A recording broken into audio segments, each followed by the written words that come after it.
ஏஐசியுடைய தேசிய செயலாளரும் WFDயுடைய துணை பொதுச் செயலாளருமான பாதுகாப்புத்துறை பாதுகாவலன் தொழிலாளர்களுடைய தோழர் ஸ்ரீகுமார் அவர்களை பேசுமாறு அழைக்கின்றேன்.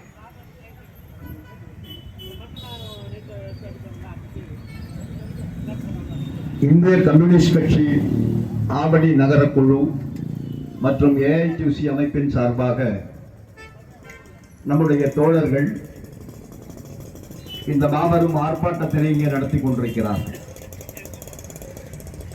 இது தொழிலாளர்கள் சம்பந்தமான பிரச்சனை, உழைப்பாளி மக்களுடைய பிரச்சனை,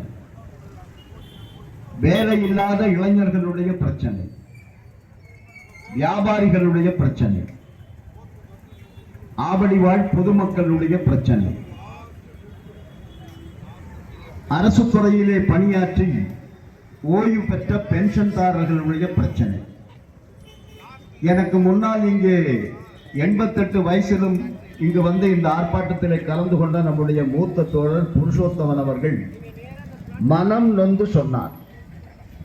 30 ஆண்டுகள் 35 ஆண்டுகள் ஒரு தனியார் தொழிற்சாலையிலே வேலை செய்து ஓய்வு பெற்றவர். அவர் எம்ப்ளாயீஸ் ப்ராவிடன்ட் ஃபண்ட் என்கின்ற EPF-இலே அவர் உறுப்பினராக இருந்து மாதம் அவருடைய சம்பளத்தில் பிடித்தம் செய்யப்பட்டு ஓய்வு பெற்றுவிட்ட பிறகு இன்றைக்கு மிகவும் வேதனையோடு சொன்னார், 300 ரூபாய் 400 ரூபாய் பென்ஷன் என்று. ஆக ஒட்டுமொத்தமாக இது எல்லோருடைய பிரச்சனை. இந்த பகுதி பாதுகாப்புத்துறை நிறுவனங்கள் நிறைந்த பகுதி. பெருந்தலைவர் காமராஜர் அவர்களும் அன்றைய பாதுகாப்பு அமைச்சர் கிருஷ்ணமேனன் அவர்களுடைய சீரிய முயற்சியால் உருவாக்கப்பட்டதுதான் இன்றைக்கு ஆவடி பகுதியில் இருக்கக்கூடிய அனைத்து பாதுகாப்புத்துறை தொழிற்சாலைகள்.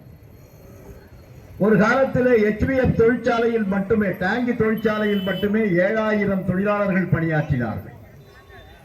OCF தொழிற்சாலையிலே 4000 பேர் பணியாற்றினார்கள். இன்றைக்கு HVF தொழிற்சாலையிலே மொத்தத்திலே 4000 பேர் கூட பணியில் இல்லை என்பதுதான் நிதர்சனமான உண்மை. OCF தொழிற்சாலையில் இன்றைக்கு 1100 பேர் பணியாற்றி கொண்டிருக்கிறார்கள். ஏன் அங்கெல்லாம் வேலை இல்லையா அல்லது வேலை வாய்ப்புக்கான சாத்தியக்கூறுகள் இல்லையா என்று பார்த்தோம் என்று சொன்னால் வேலை இருக்கின்றது. ஆனால் எனக்கு முன்னால் இங்கே தோழர் மஞ்சுளா அவர்கள் குறிப்பிட்டதை போல இனிமேல் அரசு துறையிலும் பொதுத்துறையிலும் நிரந்தரமான வேலை வாய்ப்பு என்பது கிடையாது. தபாரி அவர்கள் பேசுகின்ற பொழுது பாபா சாஹேப் அம்பேத்கர் அவர்கள் இந்திய அரசியல் அமைப்பு சட்டத்திலே பிற்படுத்தப்பட்ட, ஒடுக்கப்பட்ட, தாழ்த்தப்பட்ட அந்த மக்களுடைய வாழ்க்கையை மேம்படுத்த வேண்டும், அவர்கள் சமூகத்திலே ஒரு கௌரவமான நிலையை எட்ட வேண்டும் என்று சொன்னால் அதற்கு பிரதானமான ஒரு பொருளாக இந்திய அரசியலமைப்பு சட்டத்தில் சோசியல் ஜஸ்டிஸ், சமூக நீதி எனும் பெயரில் இடஒதுக்கீட்டை கொண்டு வந்தார். தாழ்த்தப்பட்ட மக்களுக்காக, ஒடுக்கப்பட்ட மக்களுக்காக, ஷெட்யூல்டு ட்ரைப் இன மக்களுக்காக. அதன் பிறகு VP சிங் அவர்கள் இந்த நாட்டினுடைய பிரதமராக வந்தபோது இந்த சங்கிகளுடைய எதிர்ப்பை எல்லாம் மீறி அவர் மண்டல் கமிஷனுடைய அறிக்கையை அமுல்படுத்தி 27% பிற்படுத்தப்பட்ட சமுதாயத்தைச் சேர்ந்தவர்களுக்கு 27% வேலை வாய்ப்பில் இடஒதுக்கீட்டை அவர் நிறைவேற்றினார். பல எதிர்ப்புகளையும் சந்தித்து அந்த ஆட்சியை கூட அவர் தியாகம் செய்தார். அதற்காக இதெல்லாம் பொதுத்துறை நிறுவனங்களிலும் அரசு துறை நிறுவனங்களிலும் மட்டும்தானே உண்டு. அந்த நிறுவனங்களிலிருந்து வேலை வாய்ப்புகளை முழுமையாக பறித்து விட்டார்கள் என்று சொன்னால், அங்கு ஒப்பந்த தொழிலாளர்கள் மூலமாக வேலைகளை பெற்றுக் கொள்வார்கள் என்று சொன்னால் இந்த சமூகத்திலே சமூக நீதி என்பது காணாமல் போய்விடும். ஆகவேதான் சமீபத்திலே கம்மம் நகரிலே நடைபெற்ற இந்திய கம்யூனிஸ்ட் கட்சியினுடைய தேசிய கவுன்சில் கூட்டத்தில் ஒரு வரலாற்று சிறப்புமிக்க தீர்மானத்தை நிறைவேற்றி இருக்கிறார்கள். அரசு துறையில் இனிமேல் வேலை வாய்ப்பு இல்லை என்று ஆகிவிட்டது. அரசு துறையிலும் பொதுத்துறையிலும் நிரந்தர வேலை வாய்ப்பு இல்லை. இங்கெல்லாம் ஒப்பந்த தொழிலாளர்களை வேலையில் அமர்த்திக் கொள்ளலாம் என்று இப்பொழுது புதிய தொழிலாளர் தொகுப்பிலே சட்ட ரீதியான பாதுகாப்பு முதலாளிகளுக்கு கிடைத்துவிட்டது. இடஒதுக்கீடு என்பது இந்திய அரசியலமைப்பு சட்டம் என்கின்ற அந்த புத்தகத்தில் மட்டும்தான் இருக்குமே தவிர அதனுடைய பலன் அந்த மக்களுக்கு போய் சேரப்போவதில்லை. ஆகவேதான் இந்திய கம்யூனிஸ்ட் கட்சி ஒரு தீர்மானம் நிறைவேற்றி இருக்கின்றது. இந்த நிலையில் இனிமேல் தனியார் நிறுவனங்களிலும் தனியார் தொழிற்சாலைகளிலும் இடஒதுக்கீடு என்பது இந்திய அரசியலமைப்பு சட்டத்தின்படி அமுல்படுத்தப்பட வேண்டும் என்கின்ற ஒரு வரலாற்று சிறப்பு மிக்க தீர்மானம் அங்கே நிறைவேற்றப்பட்டிருக்கிறது. நிறைய பேர் கேட்கலாம், இது தனியார் துறையில் சாத்தியப்படுமா? தனியார் எப்பொழுதுமே மெரிட் தானே பார்ப்பார், தகுதியானவர்களை மட்டும்தானே தேர்வு செய்வார், அவர் எப்படி இடஒதுக்கீட்டுக்கு ஏற்றுக்கொள்வார் என்று. ஆனால் இடஒதுக்கீட்டின் மூலமாக அரசு துறையில் பணிக்கு வந்தவர்கள் எல்லாம் மெரிட் இல்லாதவர்களா? அவர்களுக்கு அந்த வாய்ப்பு கொடுப்பதில்லை. ஆனால் வாய்ப்பு கிடைத்து அந்த பணிக்கு வந்த ஒடுக்கப்பட்ட சமுதாயத்தை சேர்ந்தவர்கள், பிற்படுத்தப்பட்ட சமுதாயத்தை சேர்ந்தவர்கள், இன்னும் சொல்ல போனால் ஆதிவாசிகள் என்று சொல்லக்கூடிய டிரைபல் கம்யூனிட்டியை சேர்ந்தவர்கள் எல்லாம் மிகச்சிறந்த அறிவாளிகளாக, மிகச்சிறந்த நிர்வாகிகளாக ஆட்சி அமைப்பில் இருந்து கொண்டிருக்கிறார்கள் என்பது என்னை போன்று அன்றாடம் அரசோடு தொடர்புடையவர்களுக்கு நன்றாக தெரியும். ஆகவே தனியாரிடத்தில் அந்த இடஒதுக்கீடு சாத்தியப்படாது என்கின்ற வாதத்தை ஒருபோதும் ஏற்றுக்கொள்ள முடியாது. ஆகவே இந்த நாட்டில் சமூக நீதி முழுமையாக அமுல்படுத்தப்பட வேண்டும் என்று சொன்னால், ஒன்று, இந்த வேலை வாய்ப்பு தடை சட்டங்கள் அகற்றப்பட வேண்டும். மத்திய அரசு துறையில் மட்டுமே இன்றைக்கு 15 லட்சம் காலி இடங்கள் நிரப்பப்படாமல் இருக்கின்றன.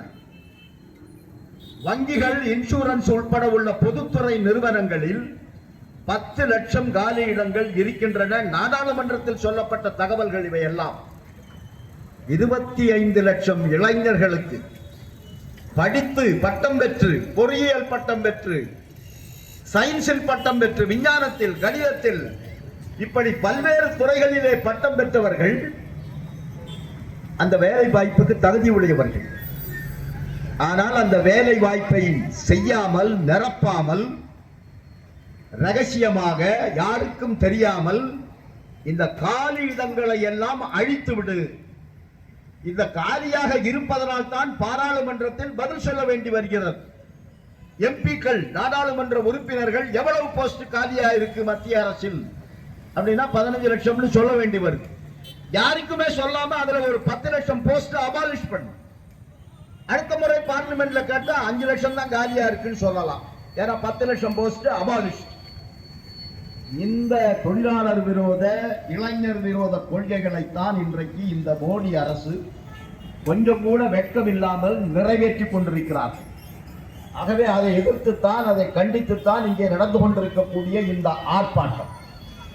அதே போன்று 4 தொழிலாளர் தொகுப்புகள் இங்கே சகோதரி மஞ்சுளா அவர்கள் பேசுகின்ற போதும் சொன்னார்கள், இதுவரையில் சட்டமாக இருந்ததெல்லாம் இப்ப தொகுப்பாக மாறி போச்சு.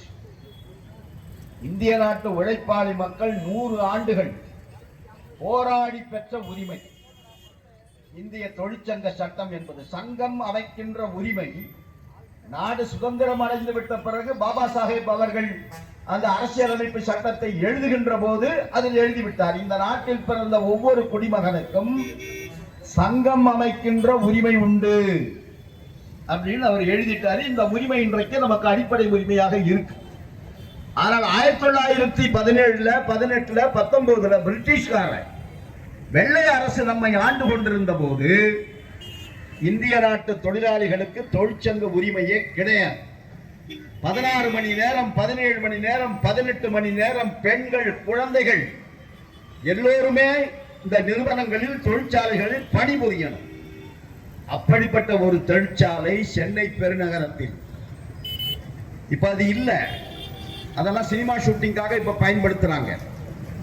சென்னையில பெரம்பூர் ரயில்வே ஸ்டேஷன் ஒரு ரயில்வே ஸ்டேஷன் இருக்கு. அதுக்கு பின்னாடி ஒரு பெரிய மில் இருந்தது, துணி நெய்கின்ற ஆலை, BNC mill, Buckingham and Carnatic mills அப்படின்னு அந்த மில்லுக்கு பேர். அங்கு உற்பத்தி செய்கின்ற துணி பின்னி அப்படிங்கிற பிராண்ட்ல வரும். அந்த பின்னி என்கின்ற துணியை உற்பத்தி செய்கின்ற நிறுவனம் பக்கிங்ஹாம் அண்ட் கர்நாடிக் மில்ஸ். 25,000 பேருக்கு மேல வேலை செஞ்சுக்கிட்டு இருந்த மில்லு. 1917 18 எல்லாம் 16 மணி நேரம் வேலை செய்யணும். சூரியன் உதிப்பதற்கு முன் வேலைக்கு போவார்கள். சூரியன் மறைந்த பிறகும் வேலைக்கு திரும்ப வீட்டுக்கு வர முடியாது. 16 மணி நேரம் 17 மணி நேரம் கை குழந்தையோடு 8 வயசு குழந்தை 10 வயசு குழந்தை. ஏன்னா அப்ப குழந்தை தொழிலாளர் தடுப்பு சட்டம் எல்லாம் ஒன்றும் கிடையாது. பிரிட்டிஷ் முதலாளிக்கு லாபம் சம்பாதிக்கணும். அது பிரிட்டிஷ்ல அவன் கம்பெனி நிறுவனான்னா அங்க எல்லா தொழிலாளர் சட்டங்களும் இருக்கு. அங்க குறைந்தபட்ச சம்பளம் கொடுத்தாகணும், அங்க ப்ராவிடன்ட் ஃபண்ட் கொடுத்தாகணும், மருத்துவ வசதி கொடுத்தாகணும், பிள்ளைகளுக்கு கல்வி கொடுத்தாகணும். இதெல்லாம் பிரிட்டிஷ் ஏகாதிபத்தியத்தினுடைய சட்டங்கள். ஆகவே அங்கு தொழிற்சாலையை வைக்காமல் இந்தியாவுக்கு வரலாம். சீப் லேபர், கம்மியான சம்பளத்தில் குறைந்த கூலி, சாப்பாடு மட்டும் போட்டு வேலை வாங்கிறது. அந்த கொடுமையை கண்டு பொங்கி எழுந்தார் திருவிக அவர்கள், திருவி கல்யாண சுந்தரனார் அவர்கள், சக்கரை செட்டியார் அவர்கள், பிபி வாடியா அவர்கள். இவர்கள் எல்லோரும் சேர்ந்து சிங்காரவேலர் அவர்களுடைய ஆலோசனையின்படி 1917 18 ஆண்டுகளிலே மட்ராஸ் லேபர் யூனியன் அப்படிங்கிற சங்கத்தை ஆரம்பிக்கிறார். அதுல பிஎன்சி மில்லு தொழிலாளர்கள் உட்பட, ரிக்ஷா தொழிலாளி உட்பட எல்லாரும் உறுப்பினராகலாம். சங்கம் ஆரம்பிக்கிறார்கள் பெரம்பூர்ல. உடனே பிரிட்டிஷ் முதலாளி சென்னை உயர் நீதிமன்றத்தில் கொண்டு போய் ஒரு கேஸ போடுறான் இவங்களுக்கு எதிராக. தொழிலை முடக்குகிறார்கள், தொழில் அமைதியின்மையை ஏற்படுத்துகிறார்கள். தொழிற்சங்கம் அமைப்பதற்கு ஒரு சட்டமே இல்லாத நாட்டில் இவர்கள் தொழிற்சங்கம் அமைக்கிறார்கள். ஆகவே இவர்களை சிறைச்சாலையில் தள்ள வேண்டும் அப்படின்னு ஒரு கிரிமினல் கேஸ் போடுறான். வெள்ளைய ஏகாதிபத்திய நீதிபதி அதை கிரிமினல் குற்றம் அப்படின்னு சொல்றார். திருவிகாவை பார்த்து, சக்கரை செட்டியாரை பார்த்து, பிபி வாடியாவை பார்த்து உங்களை ஜெயிலில் தள்ளுவேன் அப்படிங்கிறாரு. தீர்ப்பும் கொடுத்தாச்சு.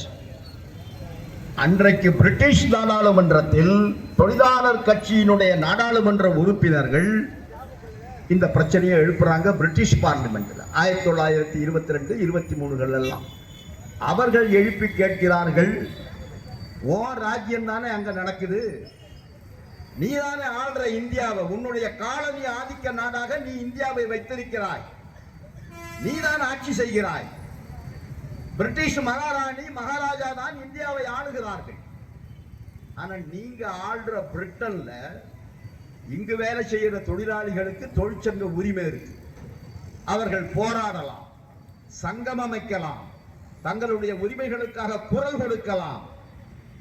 ஆனால் நீ ஆளுகின்ற இந்தியாவில் மட்டும் அப்படி ஒரு போராட்டத்தை உழைப்பாளி மக்கள் நடத்துகின்ற போது அதை கிரிமினல் குற்றம் என்று சொல்லி அந்த சங்கங்களை அமைத்தவர்களை சிறைச்சாலைக்கு அனுப்புவேன் என்று தீர்ப்பு வழங்குவது ஏற்க முடியாது. இது அவமானம், அசிங்கம் என்று அந்த எம்பிக்கள் குரல் எழுப்பினார்கள். வேறு வழி இல்லாமல் பிரிட்டிஷ் அரசு 1926ஆம் ஆண்டு இந்திய உழைப்பாளி மக்களுக்கு தொழிற்சங்கத்தை சட்ட ரீதியாக பதிவு செய்கின்ற இந்தியன் ட்ரேட் யூனியன் ஆக்ட் 1926 என்கின்ற சட்டத்தை பிரிட்டிஷ் பாராளுமன்றம் நிறைவேற்றியது. அருமை தோழர்களே, இந்த ஆண்டு ட்ரேட் யூனியன் ஆக்டினுடைய 100வது ஆண்டு. இந்திய தொழிலாளர்களுக்கு தொழிற்சங்க உரிமை கிடைத்த 100 ஆண்டு ஆகின்றது. அது 1926, நாம இன்னைக்கு 2026ல இருக்கும்போது அந்த சட்டம் இப்ப இல்லை. இனிமேல் ட்ரேட் யூனியன் ஆக்ட் என்பது ஏதாவது லைப்ரரியில மட்டும்தான் இருக்கும். இப்படி ஒரு சட்டம் இருந்தது, இப்படி ஒரு புத்தகம் இருந்தது அப்படிங்கிறது லைப்ரரியில மட்டும்தான் இருக்கும், வேற எங்கேயும் இருக்காது. இப்ப அந்த சட்டம் எங்க போச்சு? அதை ஒரு புதிய தொகுப்புல கொண்டு வந்து ஐஆர் கோடுன்னு சேர்த்துட்டான், இண்டஸ்ட்ரியல் ரிலேஷன் கோடு அப்படின்னு சேர்த்துட்டான். அதே மாதிரி தொழில் தகராறு, தொழில் நீதிமன்றத்தை பற்றி எல்லாம் இங்க பேசினார். தொழில் நீதிமன்றத்தை பற்றி எல்லாம் இங்க பேசினார்கள். அந்த லேபர் கோர்ட் இனிமே இல்லை. அந்த லேபர் கோர்ட் எங்கிருந்து வரும்? இண்டஸ்ட்ரியல் டிஸ்பியூட் ஆக்ட் 1947, இந்திய தொழில் தகராறு சட்டம் 1947. அம்பேத்கர் அவர்கள் லேபர் மினிஸ்டராக இருந்தபோது, தொழிலாளர் நல அமைச்சராக இருந்தபோது நாடாளுமன்றத்தில் கொண்டு வந்த சட்டம். நீங்க டிஸ்பியூட் ரைஸ் பண்ணலாம், நீங்க கோர்ட்டுக்கு போகலாம், நியாயம் கேட்கலாம், நீங்க ஸ்ட்ரைக் பண்ணலாம், மேனேஜ்மெண்டோட உங்களுக்கு பிரச்சனை தீரலன்னா நீங்க வேலை நிறுத்தம் பண்ணலாம். இன்னைக்கு அந்த சட்டம் இருக்கா? இண்டஸ்ட்ரியல் டிஸ்பியூட் ஆக்ட் 1947 அப்படிங்கிற அந்த சட்டம் இருக்கா? அந்த சட்டம் இல்லை, அதுவும் காணாத போயிடுச்சு. இதெல்லாம் இப்ப தொகுப்புன்னு சொல்லி கொண்டு வந்துட்டான். அப்ப தொகுப்புன்னா என்ன? தொகுப்புன்னா இனிமே நாடாளுமன்றத்துக்கு போக வேண்டியதில்லை. நாளைக்கே அம்பானியோ அதானியோ ஒரு டெலிபோன் எடுத்து மோடி அவர்களை கூப்பிட்டு, இந்த ஷரத்து எனக்கு எதிராக இருக்கு, இதை நாளைக்கே நீ மாத்து அப்படின்னா பழைய சட்டப்படி மாற்ற முடியாது. ஏன்னா அது பார்லிமெண்ட்ல பேசணும், விவாதம் பண்ணணும், திருத்தம் அங்க ஏற்றுக்கொள்ளப்பட வேண்டும். இனிமே அங்க போக வேண்டிய அவசியம் இல்லை, கேபினெட்டே உட்கார்ந்து முடிவு பண்ணும். அப்ப இன்னைக்கு அம்பானியும் அதானி போன் பண்ணா நாளைக்கு வந்து மோடி மாத்திடுவார். அந்த தொழிலாளர்களுக்கு என்ன பாதுகாப்பு இருக்கு இந்த நாட்டில்? ஏதாவது பாதுகாப்பு இருக்கா? எந்த பாதுகாப்புகளுமே இல்லாம இருந்த பாதுகாப்புகள் அவ்வளவையும் பறித்து, ரொம்ப அதிகமாக இங்க பப்ளிக்ல அதை பத்தி விளக்கமா நான் பேசிட்டு இருக்க வேண்டிய அவசியம் இல்லை, ரொம்ப சிம்பிள். எல்லா முதலாளியும் வரவேற்கிறான். இந்த 4 தொழிலாளர் தொகுப்புகளையும் அனைத்து முதலாளிகளும் வரவேற்கிறார்கள். முதலாளிகளுடைய அமைப்பான கான்ஃபெடரேஷன் ஆஃப் இந்தியன் இண்டஸ்ட்ரி இது ரொம்ப அருமையான திட்டம் அப்படிங்கிறான். இன்னொரு முதலாளிகளுடைய அமைப்பான ஃபிக்கி அவனும் வரவேற்கிறான். இன்னொரு முதலாளிகளுடைய அமைப்பான அசோச்சார் அவனும் வரவேற்கிறார். இவர்கள் அத்தனை பேரும் இந்த தொகுப்புகளை வரவேற்று மோடியை பாராட்டுகிறார்கள் என்று சொன்னால் அதனுடைய அர்த்தம் என்ன? இந்த தொகுப்புகள் எல்லாம் தொழிலாளிகளுக்கு சாதகமாக இருந்தால் மோடி இந்த சட்டத்தை கொண்டு வந்திருக்கவே போறதில்லை. அது தொழிலாளிகளுக்கு சாதகமாக இருந்தால் எந்த முதலாளிகளும் இதை வரவேற்க போறதில்லை, மகிழ்ச்சி அடைய போறதில்லை. அது ஒன்னே போதாதா? நம்ம ஒவ்வொரு ஷரத்துக்குள்ளையும் போய் விளக்கம் பார்க்க வேண்டிய அவசியம் இல்லை. இந்த தொகுப்புகளை எல்லாம் முதலாளிகள் வரவேற்கிறான் என்று சொன்னாலே இது எல்லாமே தொழிலாளர்களுக்கு எதிராக இருக்கு அப்படிங்கிறது தான் அர்த்தம். மற்றபடி அதுல ஏராளமான விஷயங்கள் இருக்கு, தொழிலாளர்களுக்கு விரோதமான விஷயங்கள் மட்டும்தான் இருக்கு.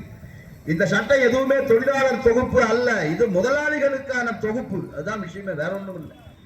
கார்ப்பரேட் நிறுவனங்களுக்கு சாதகமான தொகுப்பு, அவர்கள் தொழில் நடத்தி கொள்ளையடித்து லாபம் சம்பாதிப்பதற்கான தொகுப்பு.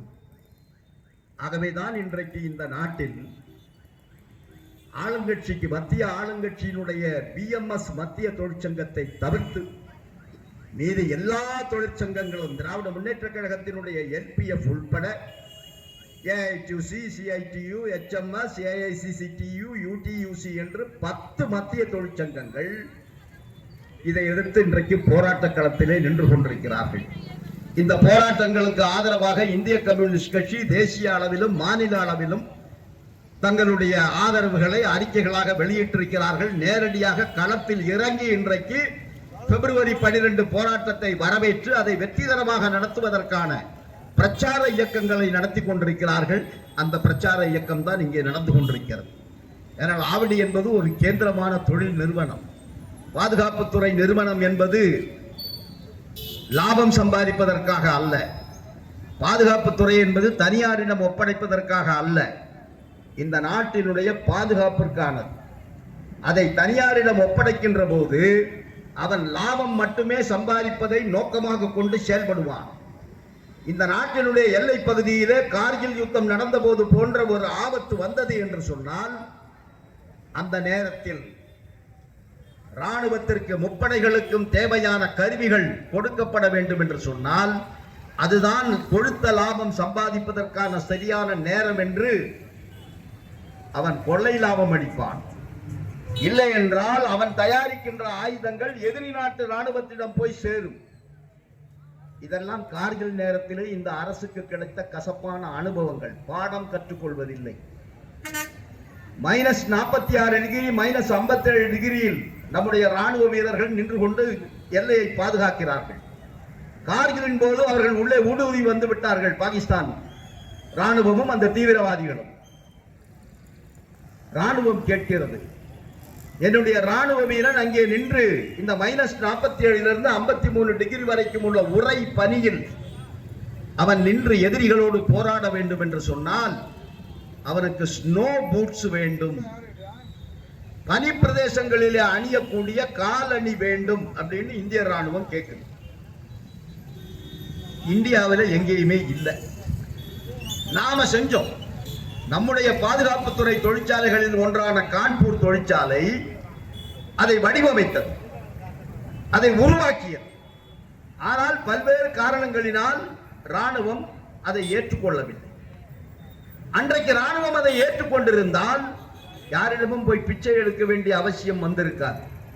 அதன் பிறகு தேடுகிறார்கள், எங்கே கிடைக்கும் ஸ்னோ பூட்ஸ். யாரோ சொல்லுகிறார்கள், ஆக்ரா மொத்தமே காலணிகள் தயாரிக்கக்கூடிய தொழிற்சாலைகள் இருக்கின்ற நகரம். அந்த ஆக்ராவிலே ஒரு குறிப்பிட்ட தொழிற்சாலை இந்த ஸ்னோ பூட்ஸ் தயாரிக்கின்ற திறமை உடையவர்கள், அங்கு போய் வாங்குங்கள் அப்படின்னு சொல்றாங்க. இந்திய ராணுவம் அங்க போகுது. அவர்களை பார்த்து கேட்கிறார்கள், எங்களுக்கு உடனடியாக ஒரு 1000 ஜோடி ஸ்னோ பூட்ஸ் வேணும். உடனே அவன் சொல்றான், இது நீங்க ஒரு வாரத்துக்கு முன்னாடி வந்திருந்தீங்கன்னு சொன்னா உங்களுக்கு நான் கொடுத்திருப்பேன். ஏன்னா நான் ப்ரொடியூஸ் பண்ண அத்தனை ஸ்னோ பூட்ஸையும் இங்கிலாந்தில் இருக்கக்கூடிய ஒரு வியாபாரி வந்து ஒட்டுமொத்தமாக வாங்கி கொண்டு போய்விட்டான். உடனே கேட்கிறாங்க, அவனுடைய அட்ரஸ் கொடு, அவனுடைய கான்டாக்ட் நம்பர் கொடு. உடனே கொடுக்கிறார்கள். நம்முடைய எம்பசி, நம்முடைய தூதரகத்துக்கு தொடர்பு கொண்டு கேட்கிறார்கள், இவனை போய் பார்த்து அந்த 1000 ஸ்னோ பூட்ஸையும் எவ்வளவு விலையாக இருந்தாலும் திருப்பி இந்தியாவுக்கு அனுப்புங்கள் என்று. அவன் போனான். உடனே அந்த முதலாளி சொல்றான், எங்க நீங்க 2 நாளைக்கு முன்னாடி வந்திருந்தீங்கன்னா உங்களுக்கு கொடுத்திருப்பேன், இதையெல்லாம் பாகிஸ்தான் ராணுவம் வாங்கி கொண்டு போய்விட்டது. இது கதையாக சொல்வதல்ல தோழர்களே, இது நடந்த வரலாற்று உண்மை. அப்ப தனியாரிடம் ஒப்படைத்தோம் என்று சொன்னால் அவனுக்கு லாபம். இந்திய ராணுவம் கொடுப்பதை விட 1000 ரூபாய் கூடுதலாக இன்னொரு எதிரி நாட்டினுடைய ராணுவம் கொடுக்கும் என்று சொன்னால் அதை விற்பதும் வாங்குவதும் எப்படி என்கின்ற கலை அவர்களுக்கு தெரியும். ஆகவேதான் பாதுகாப்பு துறையை தனியார் மயமாக்காதே, அது அரசின் கட்டுப்பாட்டில் தான் இருக்க வேண்டும் என்று இங்கே நாம் போராடி கொண்டிருக்கிறோம். அதே போன்று அருமை தோழர்களே, இன்றைக்கு மத்திய அரசு ஊழியர்கள் இங்கே இருக்கிறார்கள். நான் சொன்ன மாதிரி மத்திய அரசுல பணிபுரிந்து ஒரு 35-40 ஆண்டுகள் முன்பு ரிட்டையர் ஆனவங்களும் இருக்காங்க. இந்தியா மொத்தம் 69 லட்சம் பேர் இருக்காங்க ரிட்டையர் ஆனவங்க சென்ட்ரல் கவர்மெண்ட்ல இருந்து. 10 வருஷத்துக்கு ஒரு முறை பே கமிஷன் வரும். 60 வயசுல ரிட்டையர் ஆனா 70 வயசு வரைக்கும் உயிர் வாழறவங்க ரொம்ப கம்மி. ரிட்டையர் ஆகி 1 வருஷத்துல 2 வருஷத்துல இறந்து போறவங்க நிறைய பேர் இருக்காங்க. அப்ப அவனுக்கு வாழ்க்கை பூரா நீங்க பென்ஷன் கொடுக்க போறதே ஒரு 10 வருஷமோ 12 வருஷமோ அவ்வளவுதான். இன்றைக்கு இந்தியாவினுடைய சராசரி வயசு வந்து 72. கேரளாவில் மட்டும்தான் ஆண்களுக்கு 75, பெண்களுக்கு 77 வயசு. மீதி எல்லா இடங்களிலும் 72 வயசு. அப்படின்னா 60 வயசுல ஒரு ரிட்டையர் ஆனா 72 வயசுல போட்டுருவாரு மண்டே. அப்புறம் எங்க பென்ஷன் அவருக்கு? அப்ப 10 ஆண்டுகளுக்கு ஒரு முறை வரக்கூடிய ஊதிய குழுவில் இந்த 69 லட்சம் பென்ஷன்தாரர்களை காலி பண்ணிட்டான். இனிமே உனக்கு பே கமிஷன் கிடையாது. அப்படின்னா என்ன அர்த்தம்? நீ எல்லாம் உயிரோட இருக்காத, நீ எல்லாம் நாட்டிற்கு சுமை. 30 ஆண்டுகள் 40 ஆண்டுகள் இந்த நாட்டினுடைய வளர்ச்சிக்கு, பொருளாதார வளர்ச்சிக்கு, தொழில் வளர்ச்சிக்கு உழைத்த அந்த மூத்த குடிமக்களை பார்த்து சொல்லுகிறான், உனக்கு பென்ஷன் எல்லாம் ரிவைஸ் பண்ண மாட்டேன், நீ செத்து போ. அப்ப அதை எதிர்த்து நின்று போராடணுமா வேண்டாமா? வியாபார தோழர்கள் எல்லாம் இருக்காங்க, வியாபார பெருங்குடி மக்கள். அவர்களுடைய கஸ்டமர்கள் யாரு? அவர்களுடைய கஸ்டமர்கள் யார்? தானா வியாபாரம் நடக்குமா? அவர்களுக்கு கஸ்டமர்கள் வேண்டும் இல்ல, வாடிக்கையாளர்கள் வேண்டும் இல்ல. அந்த வாடிக்கையாளர்கள் யார்? சம்பளம் வாங்குகின்றவர்கள். அரசு ஊழியர்களாக இருக்கலாம், தனியார் துறை தொழிற்சாலைகளாக இருக்கலாம். அவர்கள் தானே உன்னுடைய வாடிக்கையாளர்கள். அந்த வாடிக்கையாளர்களுடைய பிரச்சனை உன்னையும் பாதிக்கும் இல்ல? வியாபாரிகளை பாதிக்காதா? சிறு வியாபாரிகளை பாதிக்காதா? பெரிய வியாபாரிகளை பாதிக்காதா? அப்போ உழைக்கின்ற மக்கள் போராடுகின்ற போது வியாபார பெருங்குடி மக்கள் எனக்கு இதுல சம்பந்தம் இல்ல, இந்த கம்யூனிஸ்டுகளுக்கு தான் பொழப்பு, இந்த தொழிற்சங்கங்களுக்கு தான் பொழைப்பு அப்படின்னு நாம ஒதுங்கி இருக்க முடியாது. அவர்களுடைய வாங்கும் திறன் குறைகின்ற போது உங்களுடைய வியாபாரம் குறையும். வாங்கும் திறன் எப்ப குறையும்? அவன் சம்பளம் குறையுது, அவனுடைய உழைப்புக்கு தகுந்த ஊதியம் அவனுக்கு கிடைக்கல, அவன் ரிட்டையர் ஆகும் போது நியாயமான பென்ஷன் அவனுக்கு கிடைக்கல, தோழர் புருஷோத்தமன் சொன்ன மாதிரி 300 ரூபாய் 400 ரூபாய் பென்ஷனை வாங்கிட்டு நான் வாழ முடியுமான்னா 300 ரூபாய்க்கு என்ன வாங்குவாரு அவர் உங்க கடையில வந்து வியாபாரம் பண்றது. அதனால வியாபார குடிமக்களுக்கும் இன்றைக்கு பிரச்சனை இருக்கு. உழைப்பாளி மக்களுக்கு நியாயமான ஊதியமும் சலுகைகளும் கிடைத்தால்தான் அந்த பணம் மார்க்கெட்டுக்கு வரும். ஒரு தெருவோரத்தில் உட்கார்ந்து வியாபாரம் செய்யக்கூடிய ஒரு பெண்மணி கீரை வியாபாரம் செய்கிறார், பூ வியாபாரம், எலுமிச்சம்பழம், கருவாடு வியாபாரம், மீன் வியாபாரம், இப்படி பல வியாபாரங்கள் தெருவிலே உட்கார்ந்து கொண்டு செய்கிறார்களே, அவர்களுடைய கஸ்டமர்கள் யார்? வாடிக்கையாளர்கள் யார்? மாத சம்பளம் வாங்குகின்றவர்கள், அன்றாடம் கூலி வாங்குகின்றவர்கள். அவர்களுடைய வாழ்க்கை தரம் உயரவில்லை என்று சொன்னால் வியாபாரிகளுடைய வாழ்க்கை தரம் எப்படி உயரும்? உயராது அல்லவா? ஆகவே இது போன்ற போராட்டங்கள் நடக்கின்ற போது வியாபார பெருங்குடி மக்கள் இந்த போராட்டங்களுக்கு ஆதரவு தெரிவிப்பதற்காக நம்மோடு தோளோடு தோள் நிற்க வேண்டும். இல்லை என்று சொன்னால் இது தொழிலாளிகளுடைய பாதிப்பு அப்படிங்கிறதோட முடியாது. தொழிலாளர்கள் பாதிக்கின்ற போதெல்லாம் நீங்கள் அதை விட அதிகமாக பாதிக்கப்படுவீர்கள் என்கின்ற உண்மையை புரிந்து கொள்ள வேண்டும் என்று தோழமையோடு நான் கேட்டுக்கொள்வேன். அடுத்து அமெரிக்க ஏகாதிபத்தியத்தை பற்றி இங்கே பேசினார்கள். இன்றைக்கு அமெரிக்கா தான் உலகத்தினுடைய முதலாளி என்கின்ற அளவுக்கு போய்விட்டது. பங்களாதேஷினுடைய யுத்தம் நடக்கின்ற போது ஜார்ஜ் புஷ் அன்றைய ஜனாதிபதி இந்திரா காந்தியை கூப்பிட்டு, பிரதமர் அந்த அம்மாவை கூப்பிட்டு மிரட்டுறான், நீ உடனடியாக யுத்தத்தை நிறுத்து, இல்லை என்றால் உன்னை தொலைத்து கட்டி விடுவேன் அப்படின்னு சொல்றாங்க. அந்த அம்மா ஒரு பெண்மணி. அந்த அம்மா புஷ்ஷை பார்த்து சொல்லிச்சு, mister Bush, mind your business, நீ உன் வேலையை பாரு, நான் என்ன பண்ணணும்னு டிக்டேட் பண்றதுக்கு நீ ஆள் இல்ல. You are president of America means I am the prime minister of India. என்னுடைய விஷயத்துல, என்னுடைய முடிவுகள்ல நீ தலையிட முடியாது என்று ஆண்மையோடு நிமிர்ந்து நின்று பேசியவர் அன்னை இந்திரா காந்தி அவர்கள். இன்றைக்கு அந்த நிலைமை இருக்கிறதா? இன்றைக்கு ஜார்ஜ் புஷ் மோடி அவர்களை பார்த்து சொல்லுகிறார், என்னை குஷிப்படுத்து, மோடி அவர்கள் என்னை சந்தோஷப்படுத்துவார் என்று நான் எதிர்பார்க்கிறேன் என்று சொன்னாரு. சந்தோஷப்படுத்திட்டார்.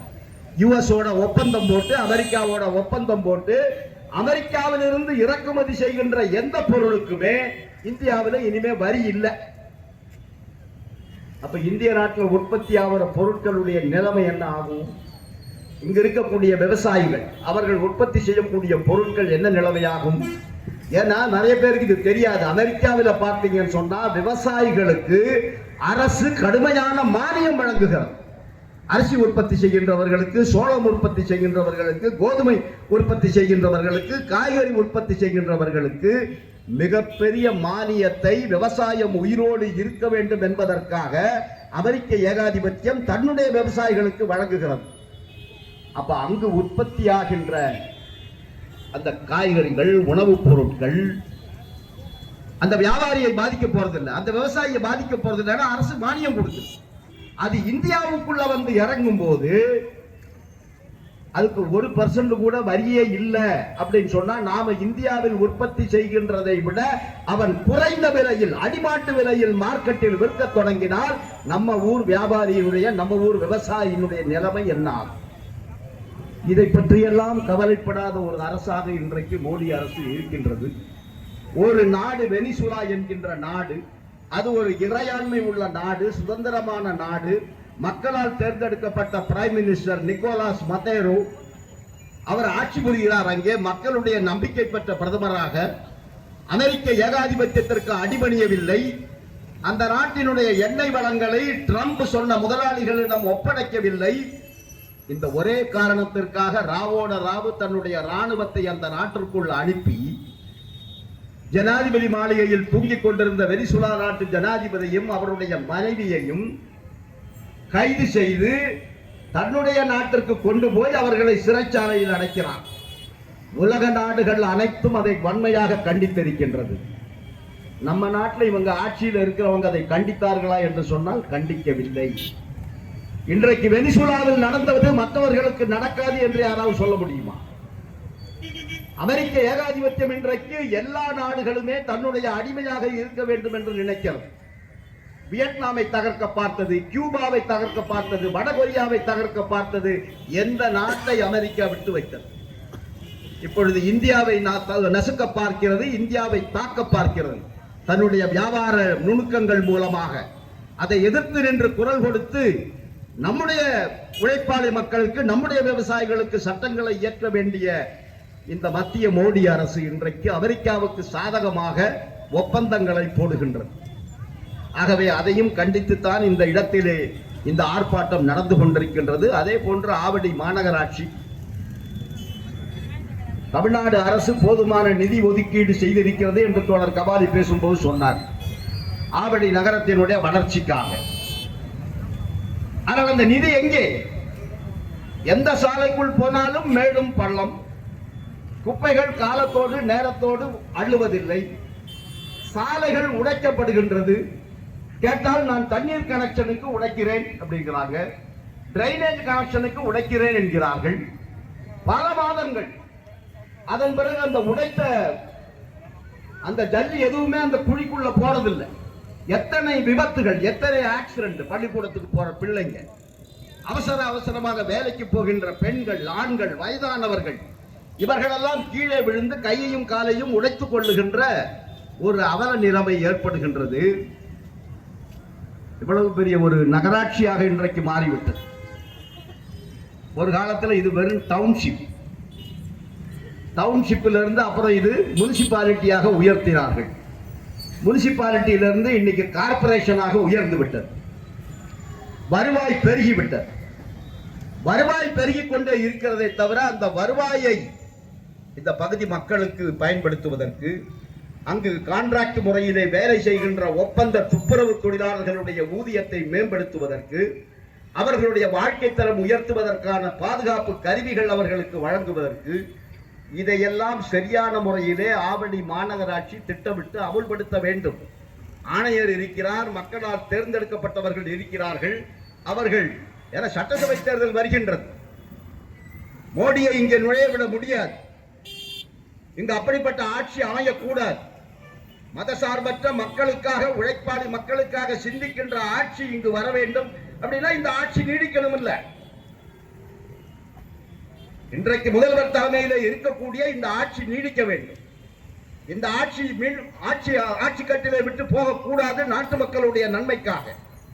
ஆனால் அந்த ஆட்சிக்கு மக்கள் ஏப்ரல் மாதத்திலோ மேயிலோ தேர்தல் நடக்கின்ற போது வாக்குகளை கேட்டு செல்கின்ற போது அவர்கள் இந்த குற்றச்சாட்டை சொல்லக்கூடாது அல்லவா? சாலைகள் பழுதடைஞ்சு போயிருக்கு, மேடு பள்ளமாக இருக்கு, பள்ளம் ஒன்னா மூடுறதில்லை, விழுந்து கை கால் உடையுது, உங்களுக்கு எப்படி ஓட்டு போடுவது அப்படின்னு மக்கள் கேட்கக்கூடாது அல்லவா?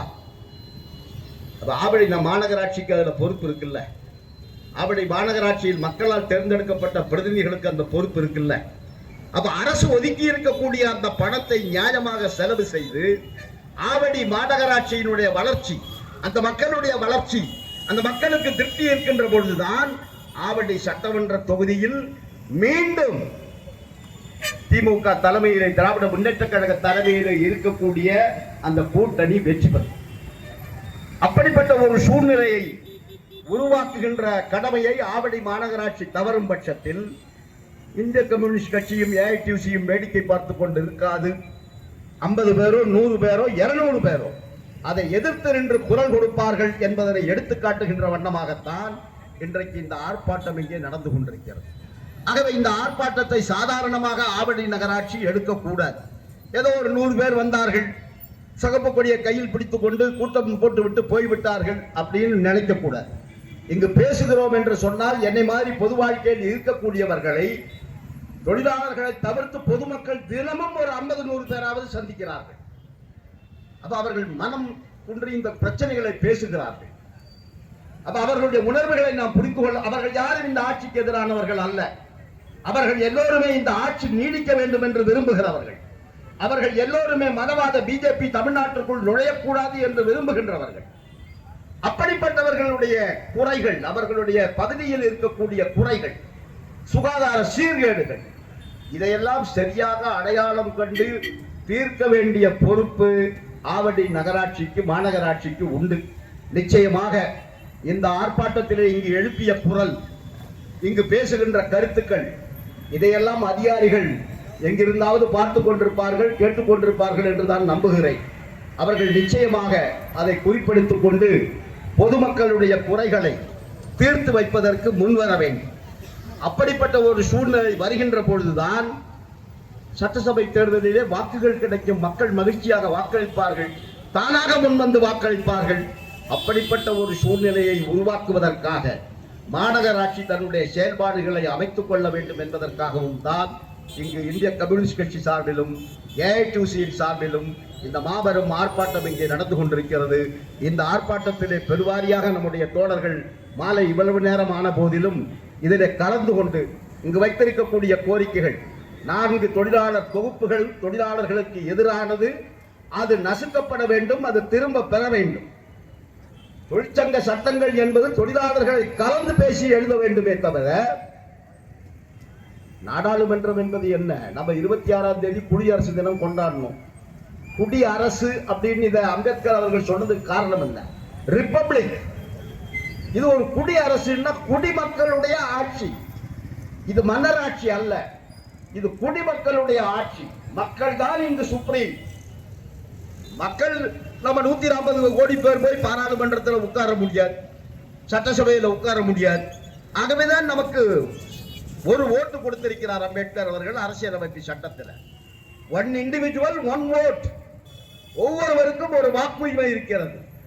அந்த வாக்குரிமை தான் இந்த நாட்டினுடைய நாடாளுமன்ற உறுப்பினர்களை, பிரதமரை, ஜனாதிபதியை, முதல்வரை, மந்திரிகளை எல்லோரையுமே தேர்ந்தெடுக்கிறது. ஆனால் அந்த மக்களுடைய எதிர்பார்ப்புகள், அவர்களுடைய தேவைகள், அவர்களுடைய குறைகள், அவர்களுடைய வலி, இதையெல்லாம் தெரிந்து கொள்ளாமல் ஒரு ஆட்சி செய்கிறது என்று சொன்னால் அந்த ஆட்சி நீடிக்க முடியுமா? நிச்சயமாக நீடிக்க முடியாது. தேர்தல் கமிஷனை பயன்படுத்தலாம். நேற்றைய தினம் ஒரு மாநிலத்தினுடைய முதல்வர் மம்தா பானர்ஜி அவர்கள், ஒரு மாநிலத்தினுடைய முதல்வர் உச்ச நீதிமன்றத்திலே ஏறி நின்று வாதாடுகிறார். தன்னுடைய மேற்கு வங்க மாநிலத்தில் அங்கு பிறந்து வளர்ந்த மக்கள் எப்படி வாக்காளர் பட்டியலில் இருந்து அவர்களுடைய பெயரை நீக்கி அவர்களுக்கு வாக்குரிமையை பறித்ததை கண்டித்து ஒரு மாநில முதல்வர் உச்ச நீதிமன்றத்திலே வக்கீலுடைய கோட்டை அணிந்து கொண்டு அந்த அம்மா ஏறி நின்று அங்கு 5 நிமிடம் கேட்டார்கள். அவர்களுடைய வழக்கறிஞர் அம்மா அவர்களை நேரடியாக வாதம் செய்வார்கள். அவர்கள் வழக்கறிஞர், அவர்கள் பார் கவுன்சிலே பதிவு பெற்றவர், அவர் பேசலாம் என்று சொன்னபோது நீதிபதி அவர்கள், என முதலமைச்சர், அவருக்கு ஈக்குவலான புரோட்டோகால் உள்ளவர். புரோட்டோகால் படி பார்த்தா சீஃப் ஜஸ்டிஸ் ஆஃப் இந்தியா, முதலமைச்சர் எல்லாம் கிட்டத்தட்ட ஒரே புரோட்டோகால்ல வரக்கூடியவங்க. அப்ப அவர் என்ன சொன்னாரு? 5 நிமிடம் இல்லை, நீங்க 15 நிமிடங்கள் பேசலாம் அப்படின்னு சொன்னார். 15 நிமிடம் அந்த மாதிரி பேசிச்சு. பேசி முடித்த உடனே தலைமை நீதிபதி, எந்த தலைமை நீதிபதி? இந்தியாவிலே தொழிற்சாலைகள் எல்லாம் மூடுறதுக்கு தொழிற்சங்கங்கள் தான் காரணம் அப்படின்னு எந்த விதமான புள்ளி விவரமும் அவர் கையில இல்லாம, அதுக்கு 1 மாசம் முன்னாடி தான் பார்லிமெண்ட்ல சொன்னாங்க, இந்தியாவில் கடந்த 5 ஆண்டுகளில் 2 லட்சம் தொழிற்சாலைகள் மூடப்பட்டது. உடனே எம்பி கேட்கிறார், இந்த 2 லட்சம் மூடப்பட்டதுக்கு என்னங்க காரணம் அப்படின்னு கேட்கிறார் தொழில் அமைச்சரை பார்த்து. உடனே அவர் சொல்றார், இந்த 2 லட்சம் தொழிற்சாலைகள் மூடப்பட்டதுக்கு ஏராளமான காரணங்கள் இருக்கு. அவங்க கடன் வாங்கினாங்க, அவங்களால கடன் செலுத்த முடியல, மூலப்பொருள் பிரச்சனை இருக்கு, நிர்வாக சீர்கேடுகள் இருக்கு, முதலாளியே இனிமே எனக்கு தொழில் வேண்டாண்டு மூடிட்டு போயிட்டான் அப்படின்னு ஒரு 15 காரணங்களை பாராளுமன்றத்தில் சொல்லி இருக்கார். ஆனா எந்த இடத்திலேயும் தொழிலாளர் விரோத அரசு இந்த அரசு, ஆனால் எந்த இடத்திலேயுமே தொழிற்சங்கங்கள் போராடியதால், தொழிலாளர்கள் வேலை நிறுத்தம் செய்ததால் இந்த தொழிற்சாலைகள் எல்லாம் மூடப்பட்டது அப்படின்னு மத்திய அரசே சொல்லல. ஆனா தலைமை நீதிபதி சொல்றார், அவ்வளவு வெறுப்பு தொழிற்சங்கங்கள் மீதும் தொழிலாளர்கள் மீதும். அது எந்த வழக்கில்? மஞ்சுளா பேசும்போது இங்கே சொன்னார்கள் தோழர், வீட்டு வேலை செய்யக்கூடிய பெண்கள், எல்லார் வீடுகளிலையும் வீட்டு வேலை செய்கிற பெண்கள் ஆல்மோஸ்ட் இருக்கிறார். துணி துவைப்பதற்கு, பாத்திரம் கழுவுவதற்கு, பெருக்கி கோலம் போடுவதற்கு, குழந்தைகளை பாதுகாத்துக் கொள்வதற்கு அவர்கள் தொழிலாளர்கள் அப்படிங்கிற அந்தஸ்தில இல்லை. அவங்கள ஒர்க்கர் அப்படின்னு சொல்றது இல்லை. அதுக்காக ஒருத்தர் நீதிமன்றம் போனார், இந்த வீட்டு வேலைகள் செய்கின்ற பெண்களை எல்லாம் நீங்கள் ஒர்க்கராக, தொழிலாளியாக ஏற்றுக்கொள்வதற்கு உச்ச நீதிமன்றம் தீர்ப்பு வழங்கணுங்கிறார். உடனே அவர் சொல்றார், இதெல்லாம் ஒரு வழக்குன்னு நீ நீதிமன்றத்துக்கு எடுத்துட்டு வரியா? வீட்டு வேலை செய்யற பெண்களுக்கெல்லாம் தொழிலாளர் அப்படிங்கிற அந்தஸ்தை கொடுத்தா அப்ப அவங்க முதலாளி யார்? அவங்க முதலாளி யார்? இப்பெல்லாம் வந்து பெண்கள் வந்து வீட்டில் போய் வேலை செய்யறாங்க அப்படின்னா அந்த வீட்டில் இருக்கிறவங்க தன்னுடைய குடும்ப உறுப்பினர் மாதிரி அவர்களை சொல்றாரு. வீட்டு வேலை செய்யறவங்களெல்லாம் அந்த எந்த வீட்டுக்கு போய் வேலை செய்கிறாரோ அந்த வீட்டினுடைய அதனுடைய அந்த முதலாளி அல்லது அந்த வீட்டினுடைய முதலாளி அம்மா அவர்களை வந்து தங்களுடைய குடும்ப உறுப்பினர்களாக பாவிக்கிறார்கள். குடும்பத்திலே ஒருவராக அவர்கள் இணைந்து பணியாற்றுகிறார்கள். அப்படிப்பட்டவர்கள் மத்தியிலே ஒரு பிளவை ஏற்படுத்துவதற்காக நீ வந்து அவர்களுக்கு தொழிலாளி அந்தஸ்து கொடு, அவங்க தொழிற்சங்கம் அமைப்பாங்கிறத நான் ஏற்றுக்கொள்ள முடியாது அப்படின்னு சொல்றாரு. ஏற்றுக்கொள்ள முடியாது அப்பதான் சொல்றாரு. அதை சொல்லிட்டு சொல்றாரு, இந்த நாட்டில் தொழிற்சாலை எல்லாம் மூணுனதுக்கு நீங்க தான் காரணம். இப்ப நீங்க தொழிற்சாலைகள் மட்டும் இல்லாம ஒவ்வொரு குடும்பத்திலையும் பிரச்சனை பண்றதுக்காக அவங்களுக்கு தொழிலாளி அப்படிங்கிற அந்தஸ்து கேட்கிறீங்கன்னு அவர் சொல்றார். உச்ச நீதிமன்றத்தினுடைய தலைமை நீதிபதி நம்மள மாதிரி இந்திய நாட்டினுடைய சாதாரண குடிமக்கள் நமக்கு எங்கேயுமே நியாயம் கிடைக்கலன்னு சொன்னா உச்ச நீதிமன்றத்திற்கு போனால் ஏதோ ஒரு நியாயம் கிடைக்கும் அப்படின்னு இன்றைக்கு வரைக்கும் நம்புகிறோம். நீதியை நாம் நம்புகிறோம், நீதி கிடைக்கும் என்று நாம் நம்புகிறோம். அப்படிப்பட்ட நீதிமன்றத்தில் இப்படி சொல்றாரு அவர். எந்த எவிடன்ஸுமே இல்லை, எந்த ஆதாரமும் இல்லாமல் நீங்க தான் தொழிற்சாலை மூடுறதுக்கு காரணம் அப்படின்னாரு. தொழிற்சங்கங்கள் எல்லாம் கண்டித்து விட்ட பிறகு இப்ப சைலண்டா இருக்கார். அந்த சீஃப் ஜஸ்டிஸ் தான் மம்தா பானர்ஜி அவர்களை பார்த்து நீ 5 நிமிஷம் இல்லம்மா நீங்க 15 நிமிஷம் பேசுங்க. அந்த மாதிரி 15 நிமிஷம் பேசினாங்க. பேசும்போது அங்க ஒரு கருத்தை சொன்னாங்க, நான் என் கட்சிக்காக வரல, நான் எனக்காக வரல, என் மாநில மக்களுக்கு கண்மூடித்தனமாக வாக்குரிமை மறுக்கப்படுகின்றது, அதற்காக நான் வந்திருக்கிறேன். இந்த நீதிமன்றம் எனக்கும் என்னுடைய மக்களுக்கும் நியாயம் வழங்கணும் அப்படின்னு அந்த மாதிரி பேசி வேற வழி இல்லாம தலைமை நீதிபதி அவர்கள் ஆமா ஆமா இந்த சொல்றதுல கொஞ்சம் விஷயம் எடுத்து போட்டுருக்கு, there is a prima facie case, ஆகவே எலெக்ஷன் கமிஷன் இதுக்கு உடனடியாக பதில் சொல்லணும் அப்படின்னு எலெக்ஷன் கமிஷனுக்கு நோட்டீஸ் அனுப்பி. இதெல்லாம் எதுக்காக சொல்லுகிறேன் என்று சொன்னால் தோழர்களே, இந்த நாட்டில் அரசு நமக்கு எதிராக இருக்கு, அதிகார வர்க்கம் நமக்கு எதிராக இருக்கு, நீதிமன்றத்திற்கு போனால் நியாயமான தீர்ப்பு கிடைப்பதில்லை. ஆனால் இதையெல்லாம் பார்த்து நாம் என்ன தற்கொலையை பண்ணிக்க முடியும்? நாம் புறம்புகிட்டு ஓட முடியுமா? நாம் உழைப்பாளி மக்கள். மார்க்ஸ் அவர்கள் சொன்னதை போல நம்ம கிட்ட என்ன இருக்கு இழப்பதற்கு? இழப்பதற்கு உன் சங்கிலியா இருக்கு, உன் முன்னாடி ஒரு புதிய உலகம் இருக்கு. ஆனா அந்த உலகத்தை அடைய வேண்டும் என்று சொன்னால் நீ தெருவில் இறங்கி போராடணும். அந்த போராட்டம் தான் இங்கே இன்றைக்கு ஆவடி பகுதியினுடைய மக்கள், ஆவடி பகுதியினுடைய உழைப்பாளி மக்கள், ஆவடி பகுதியினுடைய இளைஞர்கள், ஆவடி பகுதியிலே இருக்கக்கூடிய பெண்கள், வியாபாரிகள் அனைவருக்காகவும் குரல் கொடுப்பதற்காகத்தான் இந்திய கம்யூனிஸ்ட் கட்சி இந்த போராட்டத்தை இந்த இடத்திலே ஏற்பாடு செய்திருக்கின்றது. அந்த போராட்டத்தினுடைய பிரதானமான பொருள் என்பது பிப்ரவரி 12 நடைபெற இருக்கின்ற நாடு தழுவிய பொது வேலை நிறுத்தம். அந்த நாடு தழுவிய பொது வேலை நிறுத்தம் தான் மத்திய மோடி அரசுக்கு இந்திய உழைப்பாளி மக்கள், இந்திய விவசாயிகள், வேலை இல்லாத இளைஞர்கள், பெண்கள் எல்லோருமே இந்த அரசினுடைய நாசாகார கொள்கைகளுக்கு எதிராக திரண்டிருக்கிறார்கள், அவர்கள் திரண்டு போராடுகிறார்கள் என்கின்ற செய்தியை எடுத்து காட்டுவதற்காகத்தான் இந்த ஆர்ப்பாட்டம். ஆகவே இந்த பகுதியில் இருக்கக்கூடிய அனைத்து உழைப்பாளி மக்களையும், அனைத்து வியாபாரிகளையும் நீங்கள் கதவடைப்பு செய்து ஒத்துழைப்பு கொடுங்கள். இந்த பகுதியினுடைய வியாபார பெருங்குடி மக்கள் இந்த போராட்டத்திலே கலந்து கொள்ள வேண்டும் என்று வேண்டுகிறோம். நீங்களும் உழைப்பாளி மக்களோடு சேர்ந்து கதவடைப்பு செய்யுங்கள், ஒரு நாள் பந்து செய்யுங்கள். அப்பொழுதுதான் அந்த வேகம், இந்த கோரிக்கைகளுடைய நியாயம் மோடி அரசினுடைய செவிப்பறையை கிழிக்கும். ஆகவே அந்த திசை வழியை நோக்கி இனி வரக்கூடிய ஒரு சில நாட்களில் நம்முடைய போராட்டங்கள் அந்த பாதையை நோக்கி இருக்க வேண்டும். அப்படிப்பட்ட அந்த பிப்ரவரி 12 வேலை நிறுத்த போராட்டத்தை வெற்றிகரமாக நடத்துவோம் என்று தெரிவித்து இந்த போராட்டத்திலே முழுமையாக கலந்து கொண்டு சிறப்பித்த உங்கள் அத்தனை பேருக்கும் ஆவடி பகுதியினுடைய சிபிஐ சார்பிலும் ஏஐடியூசி சார்பிலும் புரட்சிகரமான வாழ்த்துக்களை தெரிவித்து நிறைவு செய்கிறேன். நன்றி. தொடர்ந்து